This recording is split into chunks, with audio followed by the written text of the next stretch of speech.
Hello friends, recruitment update official চ্যানেলে তোমাদেরকে welcome. আজকে তোমাদের জন্য এসএসসির মহা আন্দোলন যে চলছে, এডুকেটি হাটাও এবং টিসিএস নিয়ে এসো, কি ব্যাপারটা কি সম্পূর্ণ তোমাদেরকে বলে দেওয়া হবে এই ভিডিওর মাধ্যমে। এখনও যারা চ্যানেলটিকে সাবস্ক্রাইব করনি তারা সাবস্ক্রাইব করে নেবে এবং পাশে থাকা বেল আইকনটিকে প্রেস করে নেবে। তো মেন যে ব্যাপারটা হচ্ছে, তোমাদের সেন্ট্রাল গভর্নমেন্টের আন্ডারে যে স্টাফ সিলেকশন কমিশন আছে, যত এক্সামিনেশন হয় সব কন্ডাক্ট করায় টিসিএস, টাটা কনসালটেন্সি।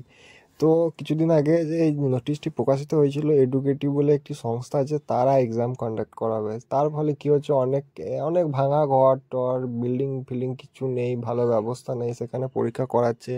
তারপর পরীক্ষা চলাকালীন অনেক ক্যান্ডিডেটদের তোমার এক্সামিনেশনের লিঙ্ক চলে এসেছে, সার্ভার চলে এসেছে, তো পরীক্ষা কিন্তু হচ্ছে না।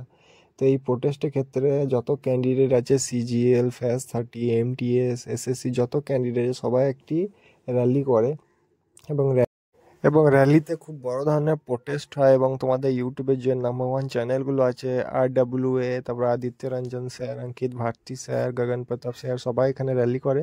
সবাইকে অ্যারেস্ট করা হয় এবং অ্যারেস্টের ফলে তারা বেল করে চলেও আসে। তাদের মেন বক্তব্য হচ্ছে যে টিসিএস এতদিন ধরে পেপার করেছে, পেপার কোনোদিন লিক হয় না, কোনো সার্ভারের প্রবলেমও হয় না এবং সিলেকশন ভালো হয়।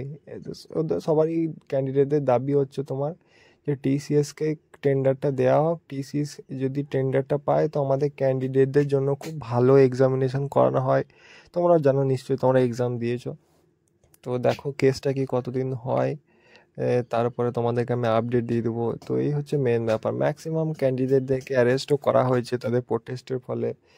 যে তারা বলেছিল যে এডুকেটি হাটাও এবং টিসিএসে কে কন্ট্রাক্ট দেওয়া হয়। দেখা যাক শেষ পর্যন্ত কি হয়, আমি তোমাদেরকে আপডেট দেবো। এখন যারা চ্যানেলটিকে সাবস্ক্রাইব করেনি তারা সাবস্ক্রাইব করুন।